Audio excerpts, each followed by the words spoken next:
ng month ng April. So, ating pag-usapan ng mga kapatid, ito yung ano natin, amen, sa monthly theme natin, Victory Through Prayer. So, ako pala si Kuya Eli, Kuya, sa mga kapatiran. Amen, ako si Kuya Eli. Amen. Yes. Ang puging kalbo sa Solen. Alam niyo ba yan? So, yung kapatid kanina eh, pugi raw, kalbo nga, pugi pa eh. Amen. Duble-duble. So, amen, tayo magpatuloy. Ito po yung monthly theme natin mga kapatid, Victory Through Prayer. Gaano kahalaga ang prayer sa buhay ng isang mananampalataya mga kapatid? Mahalaga ba ito sa buhay ng isang tao? Amen. Sa buhay ng isang mananampalataya, mayroon ba tayong buhay spiritually kung hindi tayo nananalangin? Amen. Sa bawat araw, hindi tayo nagpapasalamat sa ating Panginoon. Mayroon ba tayong buhay? Nabubuhay ba tayo mga kapatid spiritually? Amen. Kung wala tayong panalangin sa araw-araw nating buhay, hindi lang sa umaga, hindi lang sabi ng Biblia, pray without ceasing, narinig ko kanina sa kapatiran.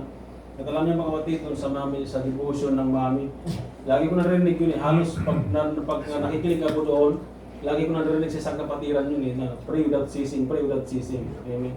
Kaya sabi ko na pagka naibis ako doon, kasi lagi yun ang lagi nang sinasabi. Amen. So ang monthly verse natin, ito sa 1 Corinthians 15:57, ang sabi niyan, but thanks be to God who gave us the victory through our Lord Jesus Christ. Binigyan na po tayo mga kapatid ng Panginoong Diyos ng victory na buhay. Amen. Hindi na po, amen. Ay, isang mananampalataya, dapat mga kapatid, hindi na po tayo magkumahog na maghanap ng pagpapala. Amen. Dahil pinagpala na po tayo ng ating Diyos. Dumating na ang Panginoong Isus natin, binigyan tayo ng buhay. Amen. John 10:10, they came that they may have life. Amen, abundantly. Ang sabi ng Panginoong Diyos. So, ang gawin natin ay magpasalamat. Dahil meron ito tayong buhay na victory na, mga kapatid. Through our Lord Jesus Christ. Sa lahat ng bagay, mga kapatid, sa ating buhay, wala tayong ibang pasasalamatan kundi ang ating Diyos through Jesus Christ, ang kanyang buktong na anak. Pag hindi tayo, mga kapatid, naniniwala sa kanyang anak, amen, kahit anong gawin natin, sipag, gawin natin gumawa ng maganda sa mundong ito, kung hindi natin pinapaniwalaan ang kanyang anak, amen, hindi natin kinikilala na ang Jesus Christ is Son of God, useless ang buhay. Kahit saan tayo pumunta, amen, na church, saan tayo pumunta na magagaling, amen, na mga tao, magagaling magpaliwanag, amen, kung hindi tayo naniwala personally, amen, sa kanyang anak, amen, na siya po ang dumating, namatay, napako sa krus, namatay, nailibing siya at nag-resurrect siya, useless ang buhay mga kapatid. Kahit dasal tayo ng dasal, amen, kung hindi tayo naniwala, ang kanyang anak, amen, ang Panginoon Isus, the Son of God, at siya lamang ang ating sasambahin, walang kabuluhan ng buhay. Kaya sabi niya, but thanks be to God, who, sabi niya, give us victory through our Lord Jesus Christ, ang kanyang anak mga kapatid. Amen. So ang focus natin in this month is the power of Spirit-led prayer. Amen. Gano'n ba makapangyarihan kapatid ang panalangin na na-empowered ng Banal Espiritu? Lahat ba tayo rito naniniwala na sa Banal Espiritu? Amen. Amen. Amen. So kung tayo lahat mga kapatid naniniwala na ang Banal Espiritu na siya nag-empower sa atin sa panahon natin ngayon, amen, walang mahirap. Meron bang mahirap? Ang mahirap, mga kapatid, ang isipin ng sitwasyon sa mundo na to. Yan ang isang pinakamahirap. Pero kung ang isipin mo, i-mindset mo, ang ilagay mo sa puso, ang isipan mo, sa puso mo, amen, ay makapangyarihan ang Diyos mo, at walang magagawa ang mundo, walang magagawa ang kalaban kasi gabi na siya mga kapatid, walang mahirap sa nabuhay. Ang sabi niya dito, amen, the power of Spirit-led prayer. Kapag manalangin tayo mga kapatid, na lead yan ng Banal Espiritu, amen, yes and amen mga kapatid sa kanyang anak. Amen. Dahil ang Banal na Espiritu, siya ang tumutulong sa atin kung paano ito'y manalangin. Amen? Wala tayong kakayahan mga kapatid na manalangin. Kahit anong gawin natin manalangin, ang sabi ng Biblia, ang Banal na Espiritu pa rin ang tumutulong sa atin. Gano'n naman kaganda yung panalangin natin, amen? Ang Banal na Espiritu pa rin nag-gain power sa ating panalangin mga kapatid. So ang ating weekly, amen, yung third week na to, ang ating focus is intercessory prayer power mga kapatid. Ito po yung pag-usapan natin ngayon, intercessory prayer. Paano magkaroon, amen, ng kapangyarihan ang panalangin ng isang tao na ipanapanalangin niya yung kapatiran o sino man na gusto niyang ipanalangin. Amen. Kung paano magiging tumayo doon sa gap. Amen. Standing in the gap sa pamamagitan sa tao na to. Amen. Tingnan natin kung paano pa-empower ito mga kapatid. Ano ba yung kailangan na gawin? Ano ba yung characteristic, amen, ng intercessor, amen, para maging powerful yung panalangin. Yun yung pag-usapan natin ngayon mga kapatid. Kasi hindi lang basta manalangin ka, amen, sa isang tao, amen, na basta lang, ipanalangin mo na lang siya. Meron din mga kapatid, sinusunod, amen, na panalangin, yung mga pangyarihan na panalangin. Yung characteristic ng isang intercessor. Amen. Kung ito ba ay naka-align sa Diyos, amen, yung panalangin, yung motive niya sa panalangin, amen. Ito ba yung pagsaya sa Panginoon, katanggap-tanggap pa sa Panginoon, amen. Sa tanong mga kapatid, bakit kailangan ng intercessor? Bakit kailangan natin manalangin sa mga ibang tao? Ang Panginoon naman makapangyarihan. Kaya naman niyang idirekta yung pagpapala, idirekta yung kagalingan, idirekta yung pagpapatawad sa isang tao. Bakit kailangan ng kapatid dito yung intercessor, yung tagapamagitan? Yung pinakatanong dito Tinatanong ko rin ito mga kapatid, nung unang dalo ko dito, kasi karamihan kasi ang tawag dito, prayer meeting. Amen. Nung narinig ko dito sa church, ang intercessory, sabi ko intercessor, kailangan ng tagapamagitan. Bakit kailangan ng mayroong tagapamagitan? Yun yung tanong ko noon. Ngayon, nasagot mga kapatid yung tanong ko sa itong buwan na to. Amen. Ulo na nagtanong tayo, pinag-aralan natin ito, pero dati hindi maliwanag sa akin, bakit kailangan na mayroong intercessor? Ang Diyos naman natin na makapangyarihan. Amen? So nakita ko doon mga kapatid, kailangan ng intercessor dahil kung walang intercessor, wala nang Panginoong Isus, hindi na sa dumating. Kasi siya yung great intercessor natin ng Panginoong Isus. Hanggang ngayon, nandun siya, nakatpo sa kanan ng ating Ama, na nanalangin para sa atin. Amen? Nag-intercede siya para sa atin. Nanalangin siya para sa atin. Amen? So sabi ko, kailangan pala talaga ng intercessor. Kasi kung hindi siya dumating, mga kapatid, kung walang intercessor, ibig sabihin, hindi na kailangan ng Panginoong Isus na maghirap pa. Hindi na kailangan na may pako pa, hindi na kailangan na may libing pa at mabuhay pa. At dahil ang intercessor mga kapatid, ito yung sabi nga ng kapatid na ang kingdomship ng Lord ay mayroong system yan. Amen? Nirespeto ng Lord mga kapatid kasi tayo mga tao, kasama po tayo dun sa system. Amen? Na nilikha ng Diyos. Na kailangan mga kapatid, ang Panginoong Hesus ay ang Panginoon natin, hindi niya pwedeng i-override, amen, yung kasama ka doon sa pagkalikha, na meron kang role bilang tao doon sa kanyang kingdomship, mga kapatid, ng ating Panginoon Hesus. Ngayon, titignan natin dito, amen, sa ating pag-usapan ngayon. Ang sabi niya dyan, sa Romans 8, ito yung verse natin ngayon sa week na to. At gayon din naman, ang sabi niya, ang Espiritu ay tumutulong sa ating kahinaan sapagkat hindi tayo marunong manalangin. Ito yung sinabi ng mga kapatid ng Biblia. hindi tayo marunong manalangin. Amen? Nang nararapat. Ngunit, ang Espiritu mismo ang namamagitan na may mga daing na hindi may papahayag. Dahil bakit sinabi ng Biblia hindi tayo marunong manalangin? Kasi minsan mga kapatid, ang panalangin, selfish na panalangin eh. Yung gusto mo lang, yung pero pala yung gusto mo lang mangyari sa buhay mo. Yun yung tao, mga kapatid. Ito yung nature ng tao. Walang ibang gusto ang tao, kundi yung maghanap sa kanyang sarili lang. Amen? Kaya ang sabi niya dyan na, hindi tayo marunong manalangin nang nararapat. Kaya ang Banal na Espiritu ang siyang tumutulong sa atin. At ang 27, sabi niya, ngunit ang Diyos na sumisiyasat ng mga puso ay nakakaalam kung ano ang kaisipan ng Espiritu. Sapagkat siya ang nanamagitan dahil sa mga banal ayon sa kalooban ng Diyos. Ayon sa kalooban ng Diyos, mga kapatid. Amen. So kung ang panalangin natin ay naka-align, amen, sa kalooban ng Diyos, yung motibo natin, mga kapatid, ay kahalintula doon sa puso ng Diyos, mga kapatid, yung panalangin natin, sabi ko kanina, 100% sasagutin ng Lord yan.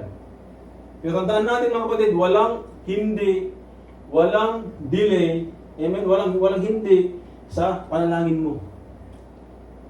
Kasi ang sabi ng Biblia, mga kapatid, ang pangako ng Diyos, yes and amen sa kanyang anak lang, mga kapatid. So huwag mong isipin na hindi sinasagot ng Diyos ang iyong panalangin. Isipin mo rin kung paano yung motibo mo bakit ng panalangin. Baka ang motibo mo lang ay gusto mo lang magkaroon ng pera. Ang motibo mo ay magkaroon ng trabaho. Amen? Gusto mo lang, ang panalangin mo, gusto mo lang sumikat. Sa tingin mo ba, kapatid, kalooban ng Diyos yan? Hindi ah. Dahil, alimbawa, matalino tayo, gusto natin ng sumikat, gusto natin ng makilala, nanalangin ka, Lord, gusto ko ng ganito eh, para makilala ako. Sa tingin mo, sasagutin ng Lord, hindi ah.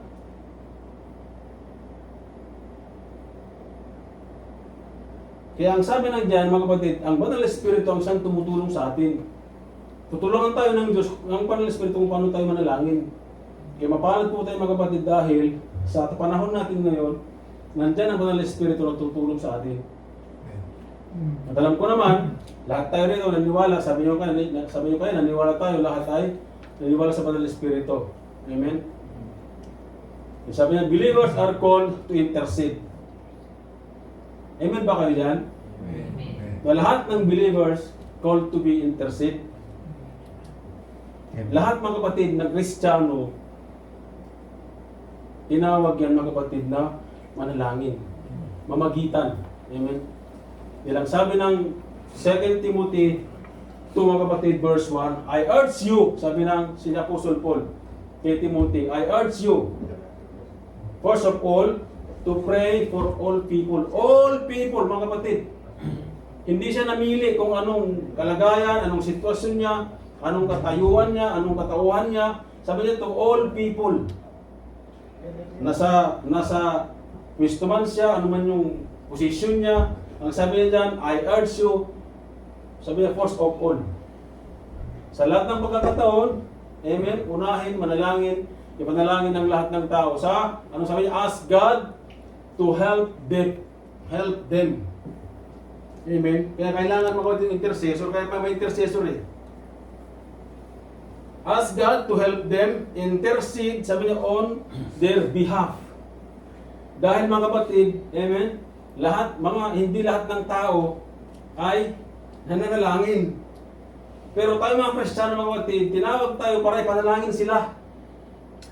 Alam ba, yung mga pamilya natin na hindi pa sila nakakilala sa Diyos, hindi pa nila, mga kapatid, pinaniwalaan, amen, sumusunod sa ating Diyos, sila ang kailangan ipanalangin. Amen? Ang sabi niya dyan, and give thanks for them. Kasi hindi lahat, mga kapatid, ng tao nagpapasalamat sa Diyos. Kaya sabi niya dyan na give thanks for them. Pasalamatan mo ang Diyos, amen, sa pagpapala na binigay sa kanila ng Diyos. Dahil kahit believers kapatid, unbelievers yan, pinagpapala pa rin ng Diyos yan, mga kapatid. Dahil sa ating mga panalangin. Ating mga pamilya, amen, na hindi nakakilala sa ating Diyos, pinagpapala pa rin ng Diyos yan. Dahil nandito tayo nananalangin sa kanila. Sa ating pinapadaan, amen, yung pagpapala, amen, kagalingan, pagpapatawad, doon sa pamilya natin, sa katrabaho natin, anuman yung nasa paligid natin, amen, pag nanalangin tayo, nakalooban ng Diyos, mga kapatid, makakarating sa kanila yan. Kilala man nila, hindi ang Panginoong Diyos, makakarating sa kanila yan. Dahil pagdating ng araw, hindi man nila makikilala ang Diyos, mamatay man sila halimbawa, amen, hindi makilala ang Diyos, hindi man nila pwedeng sabihin na, Lord, hindi mo man kasi ako pinagpala, kaya hindi ako sumunod sa iyo eh. Hindi magiging ganon, mga kapatid. Ang sabi ng Panginoong Diyos, bakit? Ilang taong ka ba? Halimbawa lang ha, ilang taong ka ba ngayon na namatay? Halimbawa 60. O paano mo sinabi na hindi ka pinagpala sa edad mo na 60? Eh yung hininga mo pa lang, pagpapala na yan. Amen? Kaya kaya yung mga taong kapatid na naniniwala, hindi naniniwala, pinagpapala na ng Diyos yan. Dahil sa atin, mga kapatid, dahil sa ating pinapadaan, dirinig ng Diyos, amen, yung panalangin natin sa kanila. Kaya sabi niya yan, I urge you, first of all, to pray for all people, ask God, mga kapatid, humingi ka sa Panginoong Diyos na tulungan sila. Intercede on their behalf dahil hindi sila makapagmanalangin. Amen? And sabi niya, give thanks for them. Sa baba niyan, mga kapatid, lahat ng ang sabi niya, sa lahat ng mga nasa posisyon, ipanalangin. King, man posisyon sa gobyerno, ipanalangin. Amen? Sa baba niyan, isundan natin mamaya ito, mga kapatid. 1 Timothy chapter 2. Ibaba natin hanggang 6 yan. Maganda po ito, mga kapatid. Tuna ko lang itong unang verse na ito. Amen? Kaya sabi niya, biblical example of intercessor. Pero ito yung tatlo, mga kapatid. Amen? Dito. Sabi niya dyan, si Moses, si Abraham, sa Samuel. Ang Diyos, mga kapatid, God has always used ordinary people to stand in the gap. Sa panahon ni Ezekiel, mga kapatid, naghanap ang Diyos ng isa to stand in the gap. Ang sabi niya lang sa Ezekiel 22 verse 30, I search for a man among them who would build up the wall and stand in the gap before me. Ang sabi ng Lord. Amen? Sabi niya, for the sake of the land that I would not destroy. So kung tayo, mga kapatid, na nanalangin, amen, willing tayo na manalangin sa kapwa natin, amen, kung ano man yung judgment doon sa tao na, mga kapatid, may delay yan. Di ba naman lang? Madidelay, mga kapatid. Sabi niya dyan, sabi niya, I would not destroy. Kaya lang ang masakit, I found no one. Sa panahon ni Ezekiel, kapatid, dyan sa mga Israelites, walang pinagkaiba sa panahon natin ngayon. Matigas ang ulo, ang kasalanan parang illegal ang kasalanan, immoralidad, lahat katulad lang ng panahon na to. So ang tanong ngayon, mga kapatid, are you willing to be intercessor? Willing ka ba na makiparte doon sa mission ng Diyos? Amen? Sa lahat ng tao ay maligtas. Dahil naghahanap, mga kapatid, ang ating Panginoon Jesus ng isa to stand the gap. So tonight, mga kapatid, ngayong gabi, amen, manalangin po tayo. Kung gusto mo maging intercessor, gamitin ng Diyos, decision mo yan. Hindi man kita pwedeng pilitin. Decision mo, sumunod ka o hindi, gusto mo maging intercessor o hindi, nasa iyo naman yan. Wala man ito sa pilitan, mga kapatid. But the Lord, ang sabi sa Ezekiel, I search for a man among them. Dahil alam naman natin, mga kapatid, talamak ang kasalanan. Ngayon, ang kasalanan, legal sa iba. Amen? Ang kasalanan, kung makikita natin ngayon sa mundo, mga kapatid, napakaligal. Ang kasalanan, napakadaling gumawa ng kasalanan. Kaya ang sabi ng Lord, kung naghahanap siya ng intercessor, amen, na dapat ang lahat ng tao, mga kapatid, ay maligtas. Kasi sa ating mga kapatid, pamilya pa lang natin, pag natin lumayo, pamilya pa lang natin, marami pang hindi nakakilala sa Diyos eh. Amin naman natin yun din, talagang marami pa eh. Kaya kailangan mga kapatid, tumayo tayo. Amen? Si Moses, kunin natin ang buhay ni Moses mga kapatid. Sa Exodus 32:9-14. Amen? Ang sabi niya dyan, at sinabi pa ng Panginoon, ito yung event mga kapatid, na yung mga Israelites, gumawa sila ng rebulto na baka. Dahil hindi nila mahintay si Moses, nandun sa Panginoon, kinukuha yung Ten Commandments. Amen? At hindi nila maantay, ang sabi niya dyan, at sinabi ng Panginoon kay Moses, nakita ko kung gaano katigas ang ulo ng mga taong ito. Kaya sabi sa 10, kaya pabayaan mong lipulin ko sila ng matindi kong galit. Sa halip, ikaw na at iyong angkan ay gagawin kong isang dakilang bansa. Inoferan, mga kapatid, ang Diyos, si Moses. Amen?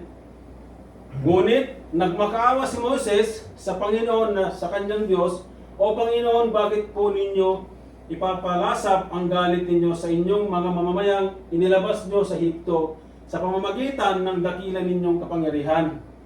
Ano na lang po ang sasabihin ng mga Ehipsyo na kinuha po ninyo ang inyong mga mamamayan sa Ehipto para lang patayin sila sa kabundukan at lipulin sa balat ng lupa? O Panginoon, huwag po ninyong ituloy ang matinding galit nyo. Maghunos dili po kayo at huwag ninyo silang parusahan. Alalahanin po ninyo ang ipinangako nyo sa inyong lingkod na sina Abraham, si Isaac at Jacob, na napararamihin ninyo ang lahi nila sa kasindami ng bituin sa langit at ibigay ninyo sa lahi nila ang lahat ng lupaing ipinangako ninyo sa kanila at magiging kanila ito magpakailanman. Sa last verse, kaya hindi na itinuloy ng Panginoon ang plano niyang pagpatay sa kanyang mga mamamayan. Nag-intercede po mga kapatid ang si Moses po dito. Dahil gusto ng Diyos, amen, na lipulin ang Diyos sa mga Israelites. Amen. Tayo manalangin mga kapatid. Hallelujah. Father in heaven, in the name of Jesus, Father God, maraming salamat Lord sa pagkabasa ng salita, Panginoon. We pray, O God, empower mo ang salita mong ito sa aming mga buhay. O God, hallelujah, na kung saan, Lord God, ngayong gabi, O Lord, kami ay tulungan mo, O Lord God, na magdesisyon, Panginoon, to be an intercessor mo, Panginoon Diyos. Maraming salamat, Ama, as we go through, Lord God, sa iyong salita. Dalangin namin, Lord, handa mo mga puso, i-empty mo, Lord, yung mga puso sa mga bagay-bagay na hindrances, Lord God, na aming pagtanggap sa iyong mga salita, Panginoon Diyos. Maraming salamat, Ama. Pinupuri ka namin, dinadakila ka namin, Diyos, we pray. Amen. So tayo manalangin, tayo tumuloy mga kapatid. So makita po natin dito, nag-usap ang Panginoong Diyos at saka si Moses.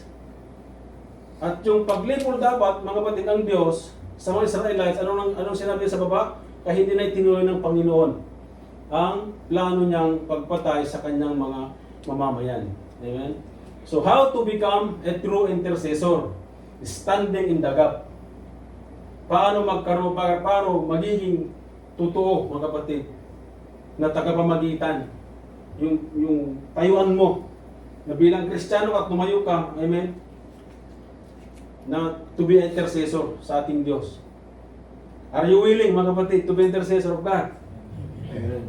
Amen, mga kapatid. Sabi niya dyan, number 1, feel the heart of God.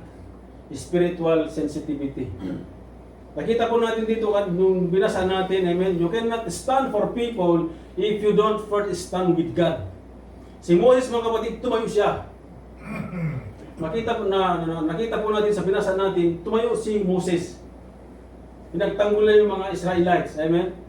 Sabi niya dyan, sa 9 and 11, at sinabi ng Panginoon kay Moses, nakita ko kung gaano katigas ang ulo ng mga taong ito. Alam niyo mga kapatid, kung titinan po sa 9, napakaganda po yung relationship ng si Moses at saka ang Diyos. Amen? Kasi sinabi ng Diyos, amen, sinabi ng Diyos Ama, kung ano yung naramdaman niya. At ito kapatid, yung nais, amen, ng Panginoon natin na magkaroon din tayo yung sensitivity ba? Maging sensitive ka sa sinasabi ng mga Espiritu. Maging sensitive ka sa sinasabi sa kanyang salita. Huwag mong pangunahan, amen, ang salita ng Diyos sa pride. Laglag po tayo dyan. Magpakumbaba ka, amen, lumuhod ka sa Diyos, at pakinggan mo kung ano ang sinasabi ng kanyang salita. Kung ano ang nais mong gawin. Ang sabi ng Panginoon Diyos yan, nakita ko kung gaano katigas ang ulo ng mga taong ito. Makita na po natin yung intimate na relationship nila. Kasi ikaw ba naman ang Diyos, sasabihin sa iyo kung ano yung naramdaman niya eh. Hindi ito mga kapatid, basta-basta relasyon lang ito. Hindi lang basta, kilala ko ang Diyos eh, kilala ko siya, nandito sa akin, hindi yung ganun kadali eh. Makita natin dito, nag-usap sila, sinabi niya kung ano sa puso niya ng Diyos.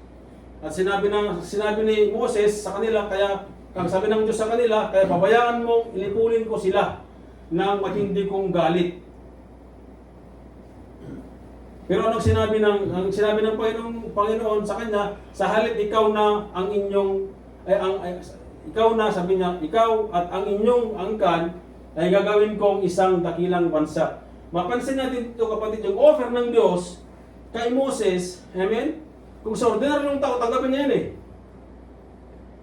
So, ikaw ba naman na magiging dakila ang iyong lahi? In-offer ng Diyos, mga kapatid, kasi nilipulin na sila, alam din ni Moses kung gaano katigas ang ulo ng Israelites. Alam din ni Moses na hindi sila marunong kumilala sa Diyos. Masakit din ang kalooban ni Moses, kapatid, na nakikita ng mga Israelites na pinagpapala sila ng Diyos, amen, pero hindi pa rin nila kinikilala ang Diyos. Masakit sa kanya yon. Kung halimbawa lang kapatid, ordinaryong mamamayan lang, ordinaryong tao lang, sasabihin niya, lipulin mo sila Lord, bahala na sila dyan. Sige, gawin mo lang hanggang ko na magiging ako na lang maging gawin mong lahi ko, hanggang ng lahat ng tao. Ganyan yan eh. Pero ang sinabi ni Moses mga kapatid, ngunit nagmakawa si Moses sa Panginoon. Nagsabi niya sa kanyang Diyos. Ang sabi niya, O Panginoon, bakit po ninyo pinapalasap ang galit nyo sa inyong mga mamamayan, nilabas nyo sa Ehipsyo? Kinonter ni Moses kapatid, ang ating Diyos, Lord, bakit hindi papalasap sa akin? Dahil nilabas mo sila sa Ehipto eh. Hindi tinanggap kapatid ni Moses yung alok ng Diyos. Bagkus, tumayo siya. Nanindigan siya. Nakipag-conversation sa Diyos, mga kapatid, ipinaalala niya na mahalaga yung mga tao na to. Amen? Sabi niya dyan, nilabas niyo sa Ehipto sa pamagitan ng dakila ninyong kapangyarihan. Na hindi basta-basta kapatid nilabas, amen? Pinaalala ni Moses sa Diyos, sa ating Ama, na hindi basta-basta inilabas niya sila doon sa Ehipto. Gamit ang kanyang kapangyarihan, amen? So ito yung iningatan ni Moises mga kapatid. Ginamit mo ang iyong kapangyarihan, Lord, nilabas mo sila tapos lipulin mo lang sila. Amen? At ang sunod mga kapatid, makita po natin, the secret of the Lord is with those who fear Him, and He will show them His covenant. Psalm 25:14 mga kapatid. The secret of the Lord is with those who fear Him. Fear Him mga kapatid. I-reveal niya po yan. Kaya sabi ko, wag lang natin paunahan sa ibang bagay. And He will show them His covenant. Ipapakita kapatid ng Diyos, ipaparamdam niya kung sino siya sa iyo. Yung nilalaman ng puso niya, ipapakita niya sa iyo yan, ipaparamdam niya sa iyo yan. Amen? At yun yung dapat mga kapatid na ma-develop po natin. Yung ganong relationship sa Diyos. Dahil kung na-develop po natin yun, na relationship kapatid, katulad ni Moses, hallelujah, tinan natin kung ano yung buhay ni Moses dyan mga kapatid. Dinelay ni Moses kapatid doon yung judgment ng mga Israelites. At number 2, carry the burdens of others. An intercessor doesn't criticize, he agonizes, mga kapatid. Hindi sinabi ni Moses doon. Amen? Moses did not say, destroy them, Lord. Nakita natin kanina doon, mga kapatid, hindi niya sinabi na, sige, Lord, patayin mo na lahat sila dyan, bahala sila dyan, kasi makasalanan na ngayon eh. Minsan, mga kapatid, tao, ganyan din. Hayaan mo sila dyan, desisyon nila yan eh. Pabayaan mo sila dyan. Dito tayo. Ang nais ng Diyos, mga kapatid, anuman yung kasama, kung anuman kasama yung tao, huwag mong pabayaan, ipanalangin. Tumayo ka. Kulitin mo si Lord, Lord, Hallelujah. Amen? Kaya huwag mong i-criticize. Kumbaga, magramdam ka yung, kunin mo din, mga kapatid, yung kalagayan ng tao. Dapat ganun, mga kapatid. Lord, kawawa naman. Puri ng Diyos. Amen? Sabi niyan, He felt the weight of their sin. Naramdaman niya, kapatid, yung bigat din, kapatid, yung naisip niya, amen, yung kung paano kahirap yung maparusahan, yung galit ng Diyos. Sa Exodus 32, sabi niyan, O Panginoon, huwag po ninyong ituloy ang matinding galit ninyo. Magulos dili po kayo at huwag ninyo silang parusahan. Nakiusap siya, mga kapatid, sa Diyos. Wala siyang ugali, si Moses dyan na magkabahala kayo dyan. Kundi si Moses, mga kapatid, yung awa niya doon sa mga Israelites. Nag-reflect, mga kapatid, dito, amen, yung karakteristik ang ating Panginoong Isus. Nung ginagawa ko ito, sabi ko, Lord, ito yung pala ang nais mo sa bawat mananampalataya sa panahon namin ngayon. Nakatulad ni Moises, mga kapatid, na hindi siya nag-criticize. Hindi na tinanggap yung magandang alok ng Diyos na ikaw na lang ang magiging lahi. Bagkus kinuha niya, kapatid, kung ano yung ramdam, yung masakit na makita mo yung tao na nagkasala at alam mo mapaparusahan, yun yung nakita ni Moses, mga kapatid, sa mga Israelites. Yun yung dinulog na sa Diyos. Amen? Sabi niya sa Romans, sa 9, 2 and 3, sabi niya si Paul intercession. Makita natin dito, kapatid, kung gaano rin yung ramdaman ni Apostle Paul sa mga taga-Roma. Labis akong, sabi niya, nalungkot at nabalisa dahil sa mga kahalahi at kababayan kong Hudyo. Kung pwede lang, sana ako na lang ang sumpain ng Diyos at mahiwalay kay Kristo. Maligtas lang sila. Kita mo, kapatid, kung ano yung puso ni Apostle Paul. Amen? Hindi siya nag-sapware ng tao. Pagkus, sinabi pa niya na sinacrifice niya yung buhay niya eh. Ako na lang ang sumpain. Maligtas lang sila. Makita natin, kapatid, yung karakteristik, amen, ng isang intercessor. Na hindi ka basta bumibigay, amen, sa mga alok ng mga ganda, na hindi man nakalain sa Diyos, amen, bagkus tumayo ka, kapalit ang buhay, kapalit ang trabaho, kapalit ang oras, kapalit ang pamilya, kapalit ang asawa kung kinakailangan. Dahil hindi man, kapatid, hayaan ng Diyos yan, mga pamilya natin, trabaho natin, hindi man pagpahayan ng Diyos yan eh. Makita ka lang ng Diyos na totoo ka, amen, sa Kanya, anuman yung may sakripisyo dyan, kapatid, hindi yan tatanggalin yan. Aayusin lahat ng Diyos yan. Kasi gagamitin ka eh. Hindi man pwedeng gamitin ka ng Diyos na mapapariwara ang buhay ng mga iba dyan, mga pamilya mo eh. Ang nais ng Diyos, tumayo ka, ilaan mo yung buhay mo sa Panginoong Diyos, katulad ni Apostle Paul, katulad ni Moses, at lahat, kapatid, dyan, ayusin ng Diyos lahat dyan. I-examine lang natin ang ating mga buhay. Kung mayroon dito, amen, natitira pa, extra luggage, kung sa airport, magbayad ka o hindi, walang bayad dito eh. Kaya lang tanggalin mo talaga eh. Para makapag-move ka, para lumakad ka. Amen? Galatians 6:2, sabi, carry one another's burden, and in this way, you will fulfill the requirements of the law of Christ. That is the law of Christ's love. Christian love, mga kapatid.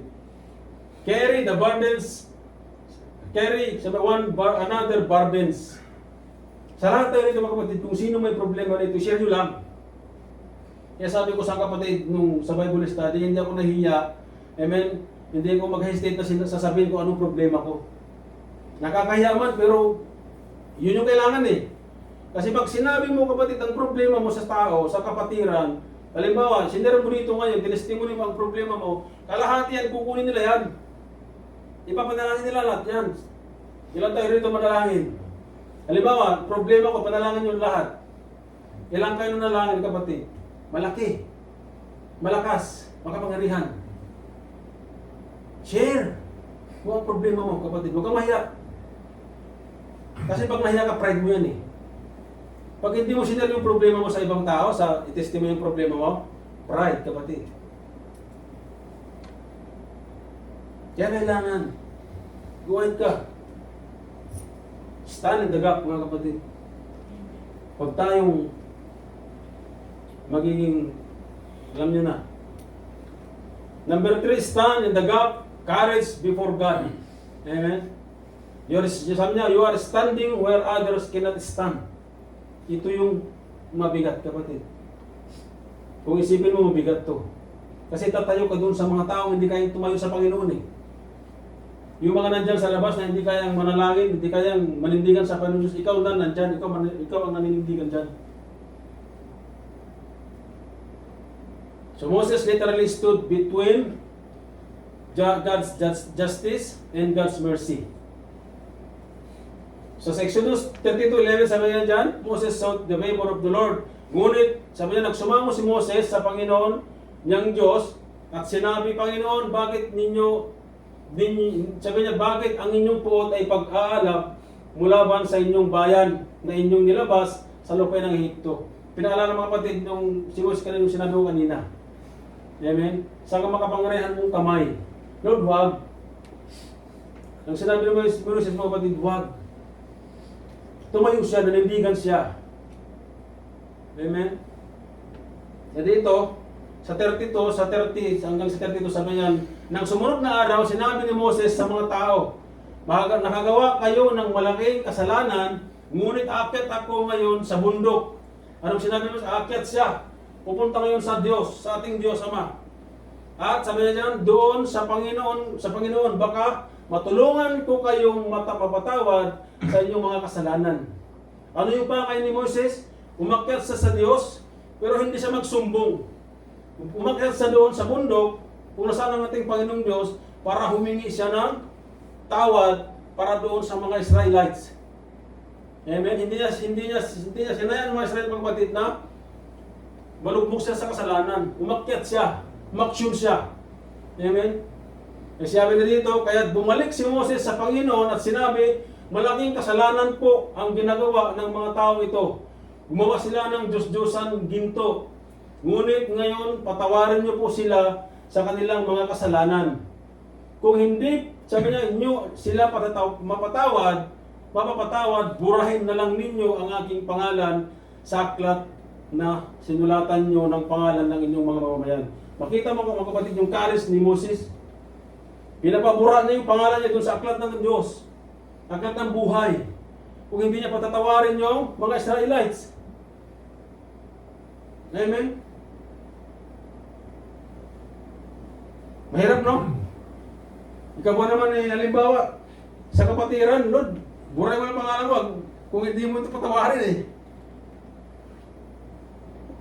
Ito mga kapatid, kailangan ito ng faith, kapatid, matibay na pananampalataya at intimate na relationship sa Diyos.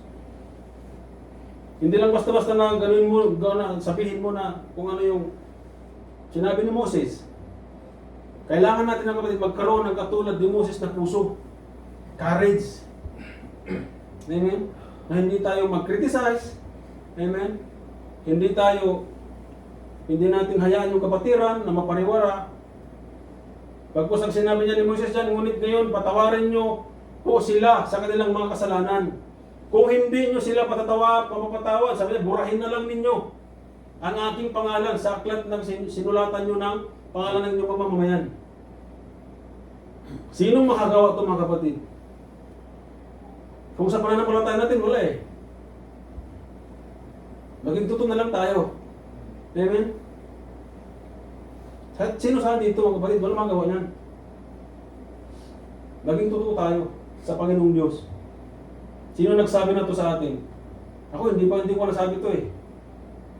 Kaya sa magulang ko, kaya sa mga asawa ko, hindi ko pa ito nasabi, hindi pa naabot to kapatid ng aking pananampalataya. Amen? So ito kapatid, yung katangian dapat ng isang intercessor.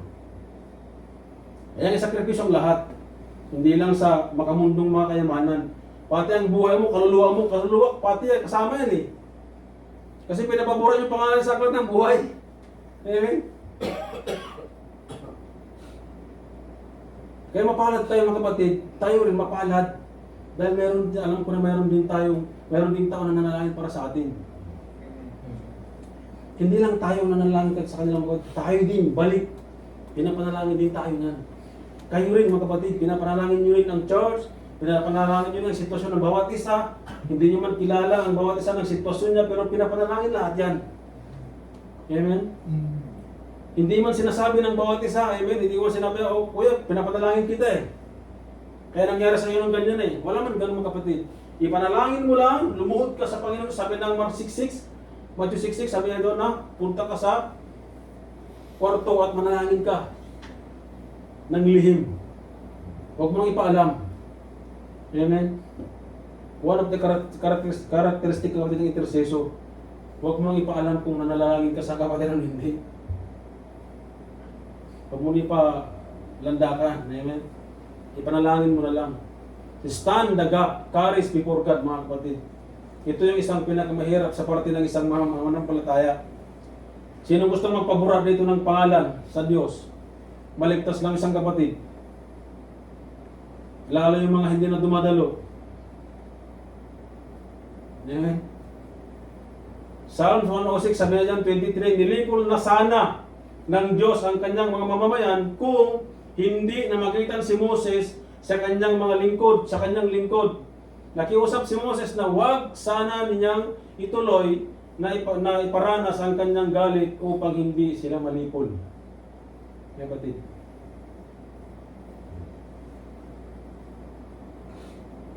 Kaya magdesisyon tayo ngayong gabi na. Amen? Kung gusto natin mag-intercessor, kung gusto natin na makibahagi, amen, doon sa kingdom ng Lord, na lahat ng tao ay gusto ng Diyos na maligtas, kapatid. At isa tayo sa gagamitin ng Diyos na instrumento para magpanalanginan, stand in the gap, mamagitan, amen, sa mga taong hindi pa nakilala sa Kanya. Sa Hebrews 4:16 sabi kaya lumapit kayong may katapangan sa trono ng biyaya upang tayo'y tumanggap ng awa at makatagpo ng biyaya na makakatulong sa panahon ng pangailangan. May katapangan, kapatid. Lumapit kayong may katapangan. Hindi ibig sabihin, kapatid, na awayin mo ang Diyos. Hindi ibig sabihin na ang katapangan, hindi ibig sabihin na lalapit ka, naawain mo siya. Hindi po kapatid ang ibig sabihin nun. Ang ibig sabihin, mga manindigan ka lang.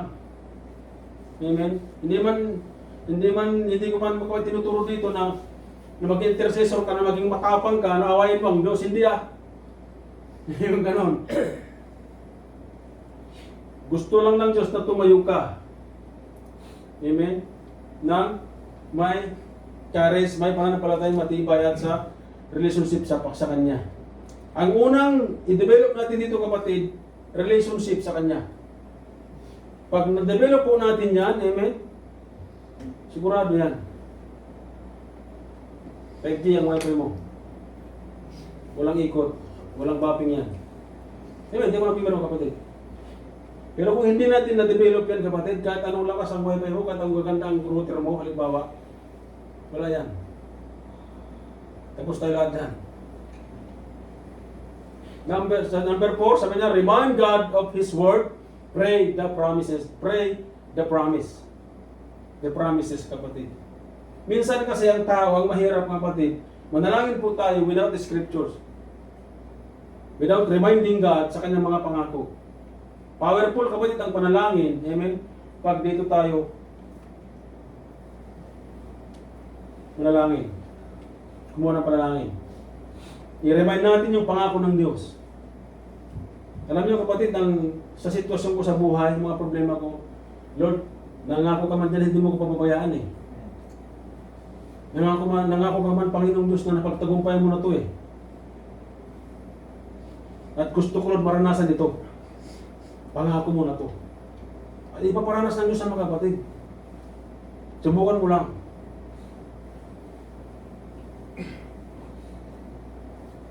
Huwag kang matakot, huwag kang magsawa na magpaalala sa kanyang salita, kapatid. Pray the scripture. Huwag ka lang manalangin na yung anong gusto mo. Pagpus manalangin ka dito, kapatid. Paalala mo kanyang pangako. Nakita mo si Moses kanina. Amen. Sabi na dito, amen. Moses prayed based on God's covenant and God's promises. Sabi niya dito sa Exodus 32:13, tinan natin kapatid, sabi niya yan, lalahanin po ninyo ang pinangako niyo sa inyong lingkod na sina Abraham, Isaac at Jacob, na pararamihin ninyo ang lahi nila na kasindami ng bituin sa langit. Ano yan? Yung anong covenant ang Diyos kay Abraham. At yung pangako niya, at ibibigay ninyo sa lahi nila ang lahat ng ulupayang pinangako ninyo sa kanila at magiging kanila ito magpakailanman. Kaya hindi mga kapatid, nilipol, hindi pinarusahan ng Panginoong Diyos sa mga Israelis dahil nanalangin mga kapatid, pinalala ni Moses yung pangako ng Diyos, amen, yung covenant ng Diyos sa kanya. Katulad nung kasi dito mga kapatid kanina. Lord, nangako ka, hindi mo ko pabayaan eh. Alam ko hindi mo ako pabayaan kasi nangako ka man. Alam ko Lord na lahat ng pangako mo dyan dito matutupad sa buhay ko kasi ang sabi mo Lord sa salita mo, yes and amen sa iyong anak lang. At naniniwala ko sa iyong anak, Panginoon. Ganun mga kapatid ang panalangin natin. At number 5, persevere and then until breakthrough. Intercession doesn't stop at silent. It presses until the Lord responds, mga kapatid. Kulitin mo ang Diyos. Malala mo yung story ng ng babae doon sa may attorney ba yun? Kinulit niya ng kinulit. At bandang huli, binigay din yung attorney yung kailangan niya. Kulitin mo lang. Huwag kang magsawa. Ipalala mo lang lagi. Ako mga kapatid, kung hindi ko ginagawa ito, wala ako sa harapan nyo ngayon. Dahil nangako ang Diyos natin, mga kapatid, hindi ito mababayaan at sasamahan tayo hanggang sa huli. Amen, kaya nandito ang Kuya sa harap. Kung sa rasunan lang kapatid, kung sa problema lang, kung sa pinagpaan ng problema, isa ako dyan. Kung rasunan na hindi ako tumayo, hindi ako magsamba, isa ako yan, marami kapatid, tuniraw tinalada. Kung isipin mo, tumatayo ka pero dumadaan ka sa ganung sitwasyon. Tanong pa lang yun, tanongin mo na lang yun, bakit ganun eh? Mahirap na eh. Pero hindi. Kasi ang sabi ng Biblia, yes and amen sa kanyang salita eh. Ang pangako niya. Manuman yung sitwasyon mo ngayon, yes and amen sa kanya, mananagumpay ka. Amen. Kasi nanagumpay na siya eh. Kapatid. Yun yung ginawa ni Moses, kinulit ang Lord eh. Pinala na yung salita niya eh. Lord, nangako ka kay Abraham eh. Lord, ibigay mo sa kanila to. At alam ko Lord, yung salita mo ito, ibigay mo sa akin eh. Alam mo kapatid, ang lagi kong panalangin, Lord, gusto kong maranasan ng pangako mo dito. Gusto kong maranasan ng Diyos na sinasabi dito yung pangako niya. Kasi buhay mga kapatid ang Diyos dito. Sinabi ng Biblia. Hindi patay na Diyos ang nandito. Sa Biblia. Buhay na buhay. Amen. Na hanggang ngayon, nandiyan sa puso ninyo, nandiyan sa tabi nyo. Kapatid. Ito, kapatid, ang sandalan natin. Lord, lahat ng pangako mo dito gusto mo maranasan eh. At iparanas mo sa akin. Yun palang Genesis 15:1 eh. Alam niyo kapatid, yun isa yun sa panalangin ko araw-araw. So sabi ng Lord doon, I am your great reward, I am your shield and your great reward. Pero mo sa isang araw, siya yung great reward mo, siya yung great shield mo. So sino pang persecute sa'yo, nakalaban? Wala na, kapatid. Kasi siya yung great reward mo na eh. Pinagpala ka ng lubos kasi sa sa'yo ng Panginoon. Amen? Yeah. Amen? Palagpakan na ng Diyos mga kapatid. Something, sabi niya, shifted because Moses prayed. Namagitan si Moses kapatid. Kung tayo manalangin, manindigan, amen, may mababago. Kaya sabi ko kanina, kung ang judgment, amen, madili yan kapatid. Makita natin dito kung gaano dinilay, kung gaano hindi tinuloy ng Diyos yung pag-judge na doon sa mga Israelites. Dahil kay Moses, nanalangin si Moses, nanindigan si Moses. Nakita ng Diyos kapatid yung karis ni Moses. Nakita ng Panginoong Diyos kung gaano yung puso ni Moses. Ikaw ba naman, sabihin mo sa Panginoong Diyos, sige, tanggalin mo na lang yung pangalan ko dyan, Lord. Kung di mo man lang sila ililigtas. Ako na lang. Sa Apostle Paul, sinabi niya kapatid, ako na lang parusahan, ako na lang. Maligtas lang sila. Yun naman kapatid, no? Alam niyo kapatid, yan yung isang panalangin ko din eh. Kasi, kung sabihin ko totoo kapatid, sinabi ko na hindi ko pa naabot ang pananampalataya dyan na katulad ni Moses. Ni kahit naman sino sa atin. At yan ang panalangin ko kapatid, na magkaroon ako ng ganyang puso, karis na katulad ni Moses kasi puso ko. I'm not comparing myself to them kasi nandito na sila eh. Kapatid, ang panalangin ko lang yung puso nila na magkaroon tayo ng ganun. Klaseng pananampalataya, relasyon sa Diyos. Sabi niya sa 14 December chapter, kaya hindi na tinuloy ng Panginoon ang plano niyang pagpatay sa kanyang mga mamamayan. Dahil nga namagitan si Moses. James 16:5-6 sabi niya, the prayer of a righteous person is powerful and effective. Ano yung requirements? Righteous, kapatid. At anong mangyari sa panalangin? Ano yung result ng panalangin? Powerful and effective. Sa tingin mo yung ma-pray ka, parang ipakinggan ng tayong panalangin mo, hindi ah. Nasa niya, righteous eh. Kung sinabi kung sa tingin mo, magalitin ka, pakinggan ng Diyos yung panalangin, hindi ah. Kasi sabi niya, righteous eh. Pag sabi mo, kuya, paano ka maging righteous? Mga kapatid, righteous ka kasi nandiyan sa Panginoon sa iyo. Siya yung namumuhay sa buhay, siya yung naglilid sa iyo. Ang kanyang banal espiritu ang siya naglilid sa iyo. Amen? Sa paningin natin kapatid, hindi tayo righteous. Pero ang Panginoong nating Ama, kung tinanggap mo totohanan ng kanyang anak, kapatid, at nagpasakop pa sa banal espiritu, sa tao hindi tayo righteous, pero sa ating Ama righteous tayo. Kasi sa tao kapatid, deceiving to eh. Walang tama dito sa mga tao. Pero kung sabi ko nga na sa'yo ang Panginoong Isus, ang kanyang banal espiritu, ang Diyos, mga kapatid, righteous tayo sa kanyang paningin.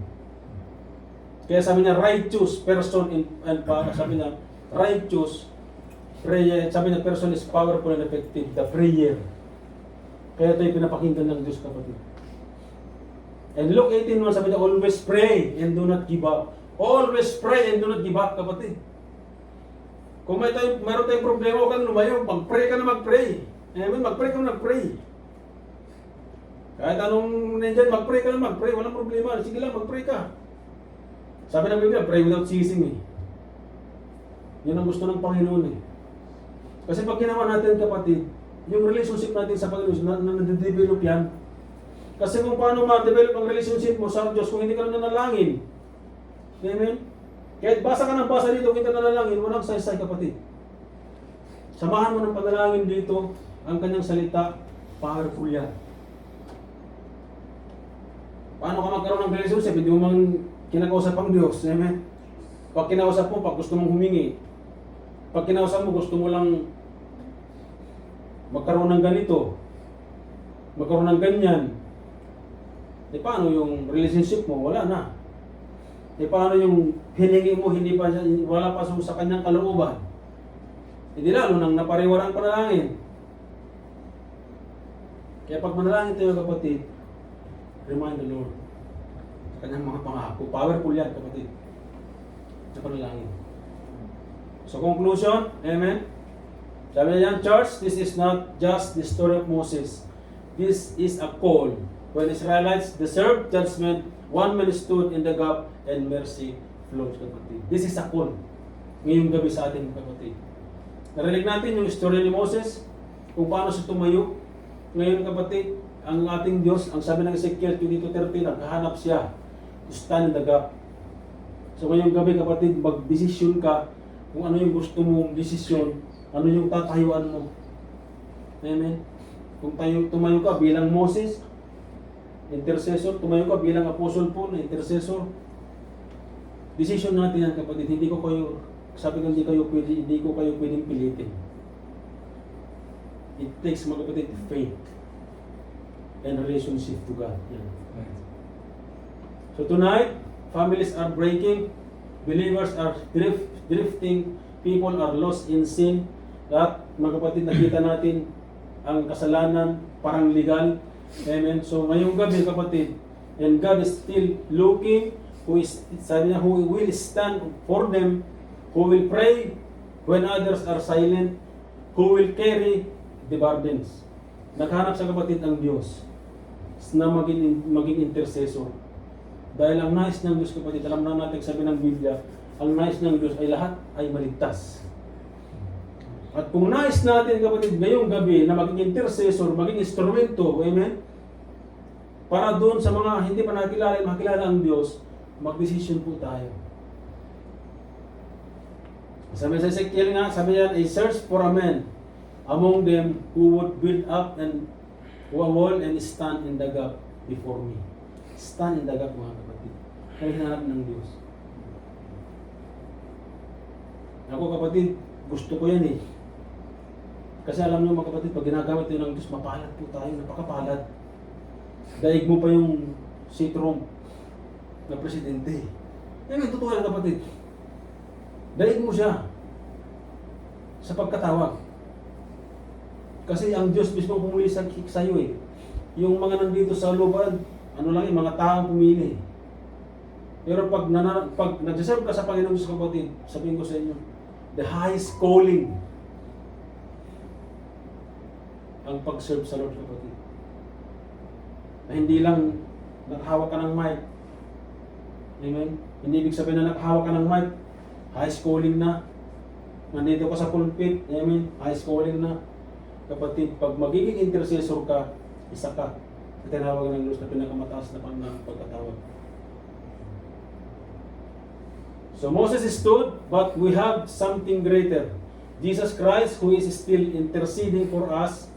Amen. Sa Romans 8:34, who is even on the right hands of God, who also makes intercession for us. Hanggang ngayon, kapatid, nanalangin siya para sa atin. And now, He is calling you to join Him. Not everyone is called to be teacher, James 3:1, but everyone is called to be an intercessor. Amen? But sabi niya, not everyone will be seen, but intercessor move heaven in secret. Matthew 6:6, sabi ko rin mga kapatid. James 15, reading ko, the prayer of righteous person is powerful and effective. Amen, mga kapatid. Thank you so much. Amen. So, Venus.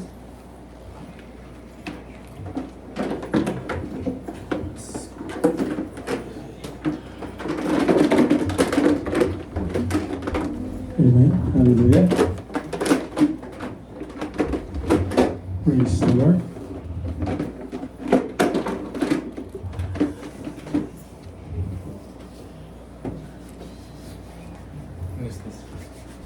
The Word of God said, likewise the Spirit help us in our weakness. For we do not know what to pray, church. We do not know what to pray for as we ought, but the Spirit Himself intercedes for us with groaning too deep in words. It means to say na sa ating mga kahinaan, limitado yung capacity natin. Kaya tayo narito ngayong gabi. Kaya tayo nagsumikap, magsakripisyo, lumapit sa harapan ng Diyos. For us to be encouraged, amen? Like what Apostle Paul did when he wrote the letter of Romans, he encouraged the Roman believers that the Spirit does not condemn them in their wickedness, but the Spirit Himself intercedes. Now, ngayong gabi, mga kapatid,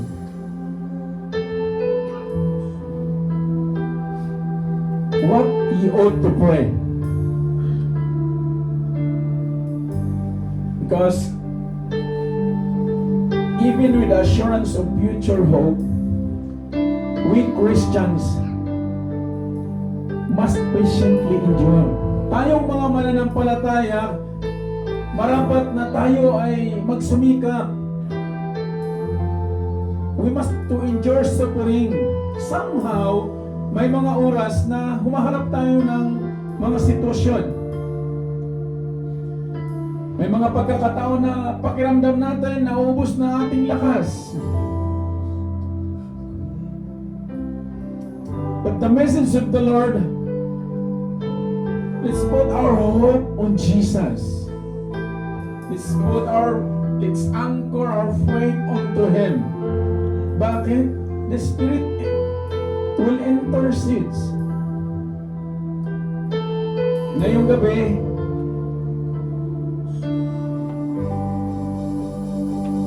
the Lord remind us to be encouraged na ang ating mga panalangin ay hindi nasasayang. Ang ating pagsamba ay hindi nasasayang. Prayer is the backbone of the church. A church without prayer, it's a wicked foundation. And tonight, bilang tagasunod ni Kristo, as Apostle John said in 14:26, but the Helper, the Holy Spirit, whom the Father will send in my name, He will teach you all things and bring to your remembrance all that I have said to you. Walang ibang sabihin ang banal na Espiritu sa iyo ngayon, kapatid. Pray without ceasing. Bakit hindi dumarating sa atin yung ating mga prayer desire? Because you ask with our wrong motives.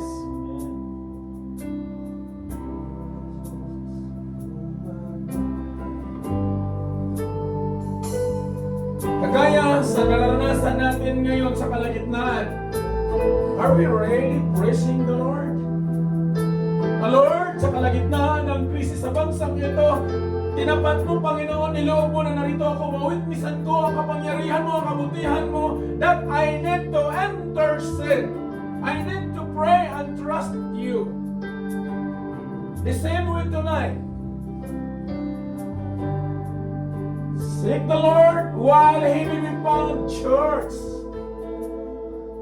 Ask Him wholeheartedly. Remember, na sa ating mga buhay, ang Diyos, mga kapatid, hindi po siya malayo.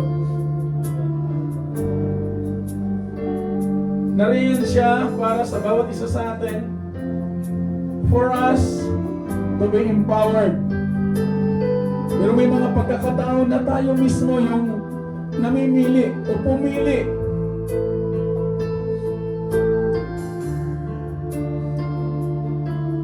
Alam niyo ba kung anong katayuan natin sa harap ng Diyos?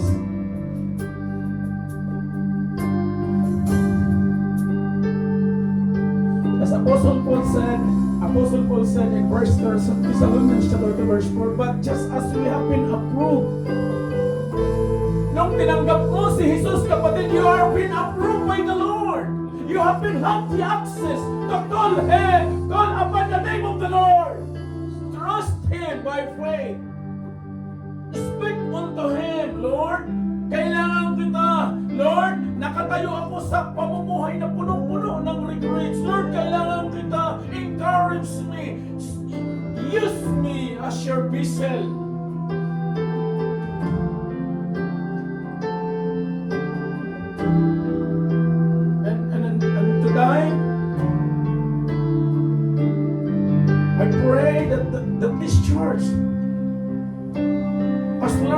to trust the Lord in prayer. Regardless anong katayuan meron ka ngayon, kapatid, ang Diyos ay hindi natutulog. He is interceding you. He is giving the Holy Spirit for you and me to overcome that kind of situation. Dahil bakit? Ang gusto ng Diyos na kahit sa kalagitnaan ng sitwasyon, mananagumpay ka, kapatid, dahil mayroon kang Diyos na tapat na nangako, He will not leave you nor forsake you, and there is no weapon formed against to prosper on you, because the Lord is with you. The Lord is with us, church. And He promised He will never leave us. And tonight, I'm asking you, church, kneel down and pray. Bring all your prayer and petition unto the Lord. Dahil yan ang kailangan natin nang bumalik ang ating ang pagbalik loob tayo sa Panginoon. Alam niyo po,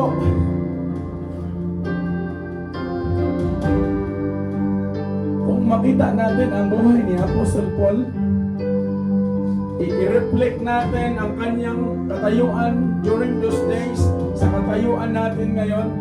Ang layo po natin, yes, dahil nauna po sila. Pero hindi mananagumpay ang lingkod ng Diyos na to kung wala ang banal na Espiritu, mga kapatid. The same way, kaya pinagkatiwala ng Diyos sa atin ang banal na Espiritu for us to intercede. Dahil alam ng Diyos, apart from Him, hindi po natin kaya. Amen? Yes, Lord. And that's the message tonight for us.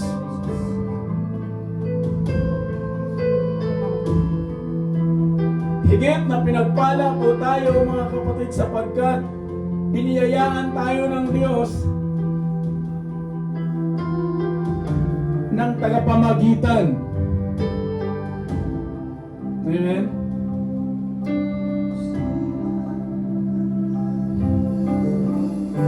Ngayong gabi, sama-sama nating ibalik sa Panginoon ang pasasalamat, mga kapatid.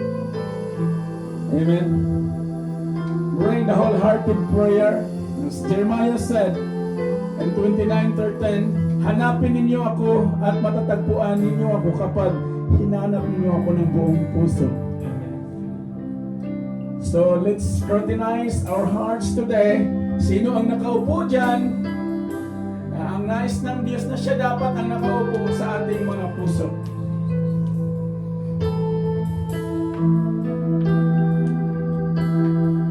We need to have a fire of faith, church. Hingin natin sa Panginoon na mag-alab muli ang panalangin sa ating mga puso, sa iyong puso, kapatid. Do not just be happy of temporary things. Kung ang panalangin mo ngayon ay rutina na lang para magiging masabi mo lang na Kristiyano ka, kapatid, manalangin kang may relasyon sa Panginoon.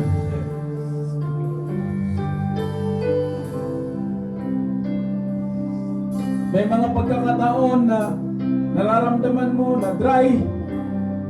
The Lord is willing. Dahil bakit? Tapat ang Diyos na tumawag sa bawat isa sa atin. He who started in you with a good work, He will finish. Ang inumpisahan ng Diyos sa bawat isa sa atin ay tatapusin niya ito with a victory, kapatid. Mananagumpay lamang tayo sa harapan ng Diyos kung tayo mismo matutunan natin na ang panalangin na pinangungunahan ng Espiritu ay nagpapanatili ng apoy ng Diyos sa ating buhay. Kaya ngayong gabi, let's go back to the very core of the plans of the Lord. Many are the plans of man's heart, but the plans of the Lord will prosper. Amen? Regardless ano yung katayuan mo ngayon, kapatid, subukan mong magtiwala muli sa Panginoon. Amen?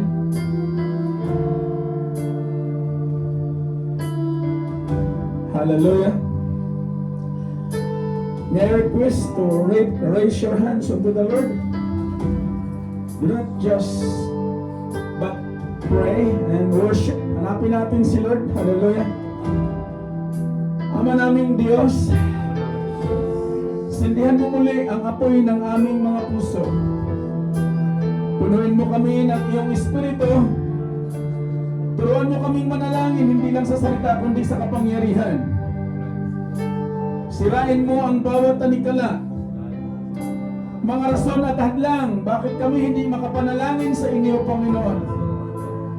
Pagalingin mo ang bawat sugat, bawat alanganin sa aming pagkatao, O Diyos, in Jesus' name. At ibuhos mo ang iyong mga revival o ang iyong revival sa amin, na kami mismo maranasan ang pananagumpay sa pangalan mo, Panginoong Isus. Hindi kami aalis sa iyong presensya ngayong gabi hanggat hindi dumarating ang iyong kapangyarihan. Like what Moses done, Lord, huwag mo kaming paalisin sa lugar na to kung hindi ka din namin kasama. The same way, hindi tayo lalabas sa kongregasyon sa santuary na to na hindi natin dala ang panalangin ng Diyos. Yes and amen? Dahil ngayong gabi, may panalangin ng Diyos sa bawat isa. And praying that this church will overcome the victory na hinanda ng Panginoon. Amen? Palapakan natin ang Panginoon. Hallelujah. Allow your Holy Spirit, Lord, hallelujah, to lead this church. The Spirit lead in its one of us, O God, na ngayong gabi, Panginoon, hindi mo lang kami pinalalahanan, bagkus binigyan mo kami ng iyong makapangyarihang salita. May you continue to bless this church, Lord. May you continue the work of our hands in the name of Jesus. Let your Holy Spirit, Lord, be our comforter and our teacher tonight. Hallelujah. Teach us, Lord, to number our days so that we may gain wisdom on you. Hallelujah. Turuan mo kami na sa aming mga buhay personal, Panginoon, ano man ang aming lalakaran, ikaw ang pumagitna at ikaw maging sentro nito. Sa pangalan mo, Panginoong Isus, sa gabay ng iyong banal na Espiritu, yes and amen to the Lord Church. Hallelujah. Amen. Richard.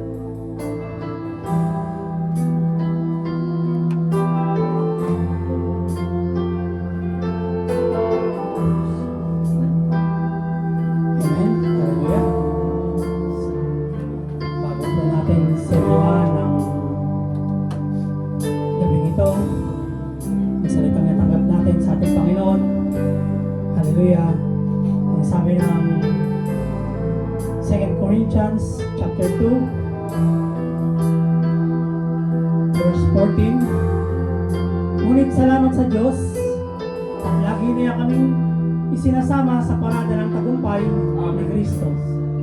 Dahil sa aming pakikipag-isa sa Kanya at sa pamamagitan namin ay pinalalaganap ng Diyos sa lahat ng dako ang mabangong halimuyak ng pagkakilala sa Kanya. Amen? Hallelujah! Taas po natin ang ating mga kamay at sama-sama nating senyuhan. Hallelujah! Ang gawain sa gabing ito. O mabaging Ama, salamat po sa mensahe mo sa gabing ito na kung saan, O Lord God, hallelujah, sabi mo sa iyong salita, we are victory through prayer, O Lord God. Pinagtagumpay mo na kami, O Lord God, dahil sa aming mga panalangin, O Lord God, hallelujah. Panalangin na iyong dininig, O Lord God. You make us a mediator, O Lord God, katulad, O Lord God, ng pagkitna mo sa iyong Ama para sa amin. Kaya maraming salamat sa mensahe mo sa gabi ito. Itanim mo po ito sa pinakatabang bahagi ng aming mga puso, O Lord God. At pagyamungin mo po ito, Lord God. Hallelujah. Sa tulong ng banal na Espiritu Santo. Dahil kung wala ang banal na Espiritu Santo sa aming mga buhay, O Lord God, we are nothing. Hallelujah. Salamat sa buhay ng aming kapatid. naging besel ng iyong mga mayayamang salita, O Lord God. Patuloy na ang pagpapala na iparanas mo sa aming kapatid na ito kasama kanyang buong pamilya, O Lord God. Maging sa lahat ng tumayo, O Lord God, hallelujah, sa gabing ito, O Lord God, hallelujah. Pagpalain mo po ang bawat buhay nila. Maging sa lahat na naririto ngayon, O Lord God, hallelujah. This is your church, O Lord, hallelujah. This is your church. Bless our life, O Lord God, hallelujah. Bless your church, O Lord God, hallelujah. Maraming salamat po sa gabing ito, Lord God, hallelujah. Na hindi kami lalabas sa pinto ng santuario mong ito, Lord God. Na hindi namin daladala ang kapayapaan at biyaya na kaloob mo sa gabing ito. Kaya maraming salamat po sa iyong kabutihan at kadakilahan sa bawat buhay namin, O Lord God. At ang aking itinataas, O Lord God, hallelujah, na kung paano mo binusog ang aming spiritual, O Lord God, itinataas ko po sa iyo, O Lord God, hallelujah, ang mga pagkain aming pagsasaluhan, O Lord God, doon sa atin. Salamat sa buhay ng Ate Lilian, sa kanyang grupo, kasama Kuya Peter, Kuya Benji, Kuya Jake at Kuya Aaron, O Lord God, na kung saan, O Lord God, hallelujah, ay nagpapagamit sa iyo sa larangan ng kitchen ministry, O Lord God. Patuloy na pagpalain mo ang kanilang mga buhay, O Lord God. Maraming salamat, O Lord God, hallelujah. At gayon din po, O Lord God, ang paano mo idinako ang mga panyapak namin ng payapat ligtas sa iyong panambahan, Lord. I pray, O Lord God, sa pag-aatid ng mga magigiting mong transport ministry, O Lord God, na ang pag-iingat, O Lord God, ay patuloy na igawad mo, O Lord God, hallelujah. At sa gabing ito, O Lord God, we are victory because of you, O Lord God. Thank you so much, Father God, for the glory, honor, and praise belongs to you. In the name of Jesus and all the beloved will say, Amen. Bago tayo magtapos, ipanalangin natin si Kuya Romel. Alika. Yeah, dito, sa gitna. Amen. Hallelujah. Let's pray. Let's raise our hands unto Him. Amen. Bilang introduction, lahat siguro tayo may mga pinagdadaanan, ano? Anong mga pinagdadaanan natin? Kanto-kanto in Jesus' name. Amen. Nasubok ng panahon sa pananampalataya ang Kuya Romel. 1986 yan, no? Praise God. And dumating sa punto na I do believe narating niya yung sinasabi ng mundo na pedestal na katayuan ng buhay. But then apart from the Lord, empty-handed po tayo, no? Dahil nagkaroon ng maraming mga sitwasyon, karoon ng separation ng asawa, mga anak.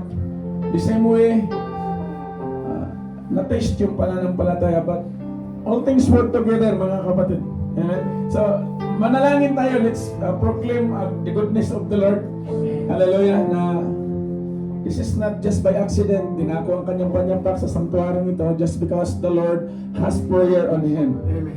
And praying, nakaisa ko kayo sa panalangin, mga kapatid. And this is what we aim to pray and to intercede. Amen. Hallelujah. Great and mighty God, King of Kings and Lord of Lords. Lord, lumalapit kami sa inyo na may kababaang loob. Nakasama namin ngayong gabi ang buhay ni Kuya Romel, Panginoon. Hayag at lantad sa iyo, Panginoon, ang kanyang katayuan at ang mayroon siya sa kanyang puso.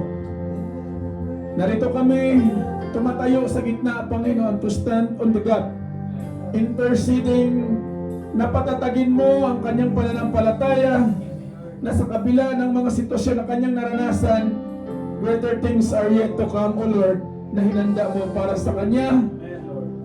And Lord, ang sabi mo sa iyong salita, lahat ng nagtiwala sa iyo, lahat ng tumatawag sa iyo ay hindi mapapahiya. Tonight, Lord, tumatawag kami sa iyo, humihingi kami sa iyo, Panginoon. na i-restore mo, Panginoon, ang inumpisahan mo sa kanyang buhay, ang kanyang pamilya, ang kanyang may bahay, ang kanyang mga anak, ano man ang katayuan nila ngayon sa buhay, Lord. Kung nananagana man siya literal, Panginoon, in the name of Jesus, Lord, hindi maikli ang iyong kamay para hipuin mo ang kanyang mag-ina, Panginoon, ang pamilya. The same way, unahin mo ang puso ni Kuya Romel, Panginoon. At sabi mo nga, Panginoon, pag may pintuan na nagsara sa iyong mga lingkod, marami kang bintana, bubong na bubuksan.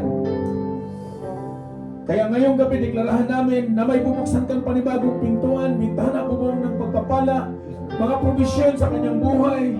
Hallelujah. Na sa iyo walang imposible. Kung ang mundo nagsabing may krisis, sa mga lingkod mo, Panginoon, maraming pagpapala overflowing. Yan ang paniniwala at tayo namin, Panginoon. The same way, ilis namin ang panalangin na ito sa buhay ni Kuya Romel, kasama ang buong pamilya ng Solemn, kasama ang buong mga kapatid, Panginoon. We pray by faith na ngayong gabi na ito, Panginoon, panghahawakan namin ang mga panalangin na itinugon mo na sa kanyang buhay at kami ay magiging witness sa iyong gagawin sa kanya, Panginoon.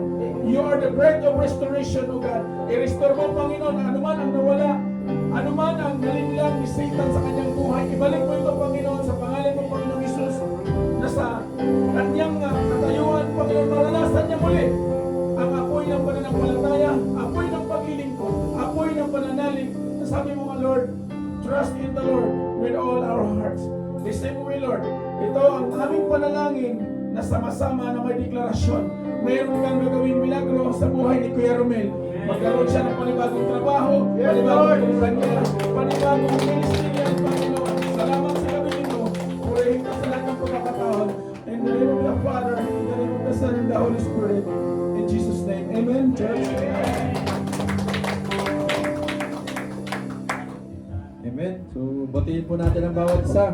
Amen. Pagkapiling talaga natin si Lord. Kaya sa'yo sa kanyang buhay. Amen. Hallelujah. Hallelujah.